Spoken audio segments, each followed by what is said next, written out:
A reporter asked a miner one day what he would do if he inherited $1 million. The old man thought for a minute and then said, "Prospect for gold until the money ran out." The fact is that if you total the travel expenses, lodging expenses, and the expenses of the equipment, the average person will never find enough gold to pay all of those off. It's like fishing. Most fishermen think nothing of spending hundreds of dollars on equipment, hundreds of dollars on travel and lodging to get to a place that has good fishing, and even thousands of dollars for a boat to fish in. And yet all they're going to catch is what they could go to the corner grocery store and buy for $10. Either way, you're probably going to lose money. But that doesn't really bother either enthusiast, because the goal isn't really to make money. It's to go out and have a good time. And prospecting for gold is certainly a great hobby. It's unusual and very satisfying. But not everyone has the time or inclination to travel to a producing gold field. For them, there's an easy solution. I call it backyard gold prospecting. Instead of going out into the field and searching for the best gold producing land, you search the internet for people who sell pay dirt that produces the most amount of gold. This image shows just a few of the sources that I've tested. You can find all of the ones I've tested and the results of those tests on my YouTube channel titled Backyard Gold Prospecting. This isn't as easy as it sounds. The internet is rife with people who sell plain dirt and claim it has gold in it, and if you can't find it, it's your fault. There are, however, some sources that are reliable and provide good quantities of gold for a reasonable price.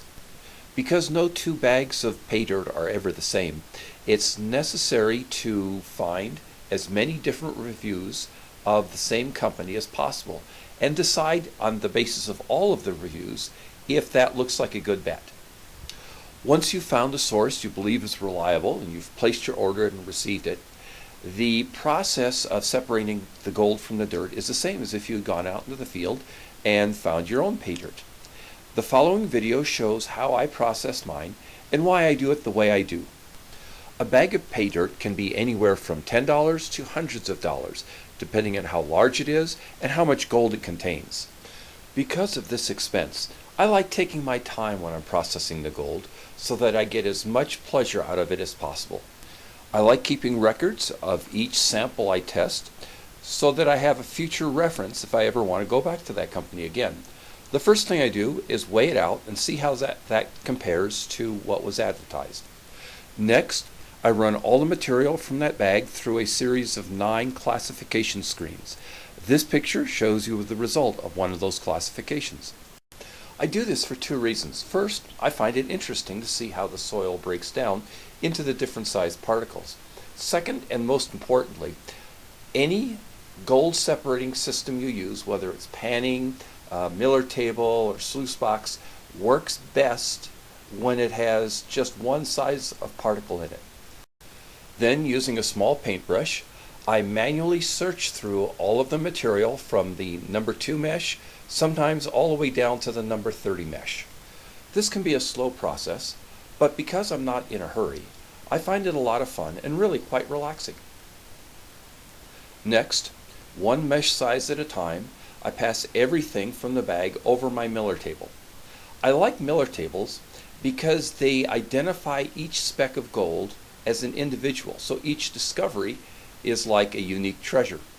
Also, they can capture all different sizes of gold down to flour gold.